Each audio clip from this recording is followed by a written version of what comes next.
Chapter 4. His mother surprised him as he got in by suggesting that they head to the local pub for dinner. "There's music on, and I've taken to going and listening now and again. It's cosy on a night like this." Angus readily agreed. The pub was surprisingly busy, and they could only find a table in the corner. The band was setting up, an open fire was flickering in the fireplace, and familiar faces sat waiting for the entertainment. The warmth of the place was obvious. An hour or so later, their dinner nearly finished, the music now in full swing, Angus felt his mobile ringing. Fishing it out of his pocket, he saw that Susie was calling. As it was impossible to hear anything over the din, he excused himself and went outside. "Hi, Susie." "Hi, Angus. How's it going? Surviving?" Angus smiled. "Yes, absolutely. And how are things at home? Is Jessie behaving herself?" "Well, she found your new shoes. She's left a few teeth marks on them, but I rescued them. And otherwise things are fine here, too. Cold, but I guess that's no surprise. Oh, Ross said to say hi. He says you owe him a few pints for walking Jessie when I couldn't." Angus laughed. Ross was not a huge fan of dogs. Fair enough. They spoke a bit longer. Angus filled Susie in on his mother's plans to move to the mainland. Down-to-earth woman that she was, Susie thought that was sensible and scolded Angus for his selfish disappointment. Teeth chattering now in the cold outside, they wound up their conversation. "Have you asked your mum if it'd be okay for me to stay for a few days?" Susie asked. No, not yet. Do you think you'll be able to make it out?" "Yeah, it's looking likely. I should find out tomorrow. So you'd better ask her before I turn up unannounced at your door." "I'll speak to her about it tonight. But it won't be a problem. She'll love you." We'll see. I'd better let you get back in before you die of hypothermia. Speak tomorrow?" "Yeah, have a good night. Miss you." "Miss you too." Angus stuck his phone back in his pocket and turned to go back inside.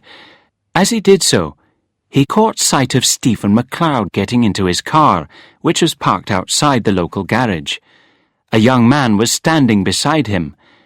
Angus recognised him as Mark Mackenzie, the mechanic's son. Something in his stance suggested it wasn't a friendly chat, nor that of someone discussing car repairs. Angus could see that Mark was talking, his head bent down to Stephen's level, his hand on the door. He took a few steps towards them but could hear nothing. A second later, Mark slammed the car door shut and Stephen drove off into the darkness. Mark stomped back to the garage and slammed that door too. Angus frowned. Mark Mackenzie was quite a few years younger than them all, and as a teenager had been a troublemaker and a layabout. He was living in London, or at least that's what Angus had heard. It seemed odd for Stephen to be talking to him. A sudden cold gust made him shiver, and he hurried back inside.